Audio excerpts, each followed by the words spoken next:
So I want to ask you, a few years back, I was watching, and I seen that you came out against Afrika Bambatta. Not came out, but you pretty much confirmed that you may have seen something. I think B Stinger Uh-huh. confirmed that you had seen some activity or something going on. Him No, around. I Him didn't see around. no activity. All right, my bad. What I saw was the fact that um B Stinger and Afrika Bambaataa knew each other, were in contact with each other, almost every day, as a lot of us were, that would be in this certain studio called Strong City Studios up in the Bronx, New York, Alton Avenue. So what I said was, at a time when Bambaataa tried to say that he didn't even know B Stinger, Okay. that was alarming to me because I was like, everybody knows that Bam knows B Stinger. So why would you say that? You see what I'm saying? So that was my whole thing on that. Um yeah.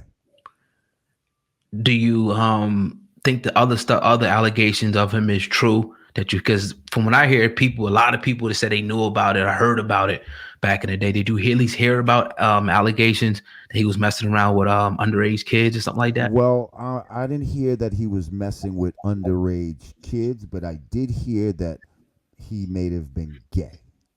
Okay?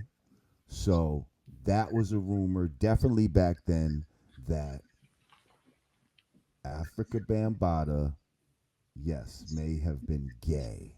But I didn't hear about back then about any underage boys or anything like that. You know what I mean? But if you think about it, right? Like, these kids, if they were underage, they might have not even been thinking about it as being underage. They might have just thought about it as being gay. You see what I'm saying? Like Bam got us doing some gay shit, but they wasn't even realizing that it was like pedophile gay shit. You see what I'm saying?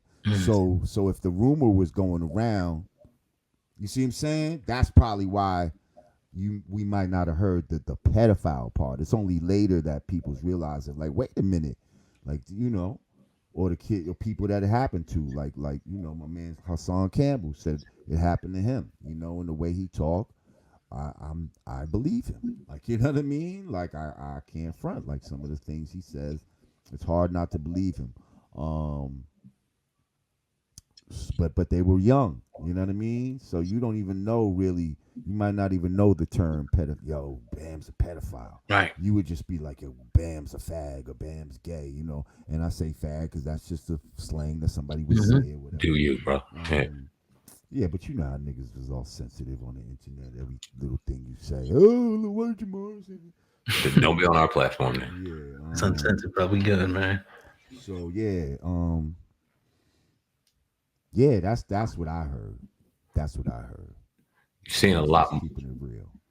You've seen a lot more conversation going on, a lot more public conversation going on with child pedophilia and stars and politics, mixing the two. How deep do you think that goes? That rabbit hole goes? I think it goes pretty deep. I think that shit is real. I think these motherfuckers is freaks out here. They've been doing some freak shit for a long time, and now it's being exposed. You know what I mean? Mm-hmm. Y'all motherfuckers was looking at Corey Feldman and shit like this nigga was crazy and all this type of shit, and now, maybe there was something to what the fuck this motherfucker was saying. Yeah. Now, back, I think it was me, 2013. You pretty much, credited yourself with stopping dudes and rappers from wearing skirts. Facts. Yeah, could you talk about that? And that what prompted you to come out and just be like, you know what, man, this is crazy. And I think he was going at Kanye West at the time. Yeah. Well, see, what happened was, it's not like I started out on a crusade or whatever. I just, just like anybody else, right? I was posting shit on my IG, So I came across a picture of a guy, some dark-skinned dude. He looked kind of muscular, and he was like on the runway. And he had like half like a man's blazer on with a tie and all that. And then the bottom was a skirt, like a short skirt. And like your boy Kanye had already tried to like wear the skirt and like insert that into, hip hop fashion. So I posted this shit and I was like, look at this shit. This something to the effect of, look at this Kanye inspired shit. Like, it's niggas like Kanye that's making people do shit like this. And I was like, this half a fag. I said it was some half a fag shit. Yeah, I said it. And so, long story short, when I posted that, some dude hits me up from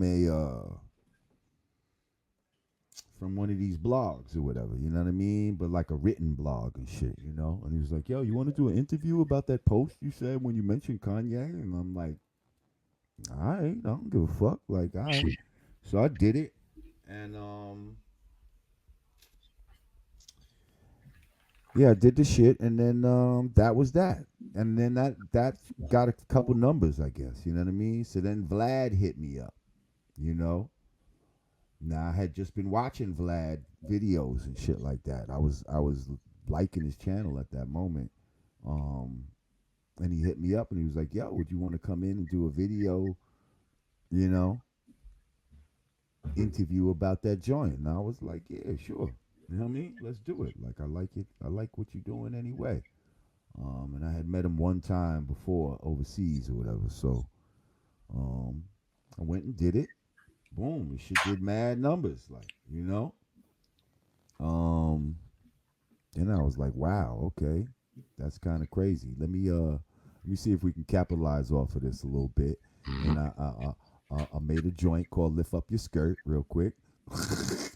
A song called "Lift Up Your Skirt" and just threw it on like SoundCloud or some shit like that and shit. And that shit did some, a little bit of numbers. And like, basically the weekend after I released that, like that weekend, like Kanye made an announcement or some shit and was like, told Getty Images to take down all the images of him wearing the skirt. Wow. Without saying, yo, Lord Jamar, da da da da da. He just requested, and they had been up there for months. They had been up there already for months. But right after I did that interview and then put out that little record that it didn't go crazy or nothing like that, but it must have got to his radar. In fact, I know it got to his radar because I ended up having to talk with Rhymefest later. But without saying my name, he requested that shit come down. Then, I think Omar Epps wore a skirt on The View. I had commented on it. Marlon Wayans wanted to jump in my comments. Me and him got into a verbal altercation that I think he thought was going to go another way, and it ended up not going the way that he thought. Whatever. I've since seen Marlon Wayans, and everything's cool now. Shout out Marlon Wayans. But yeah, so after confronting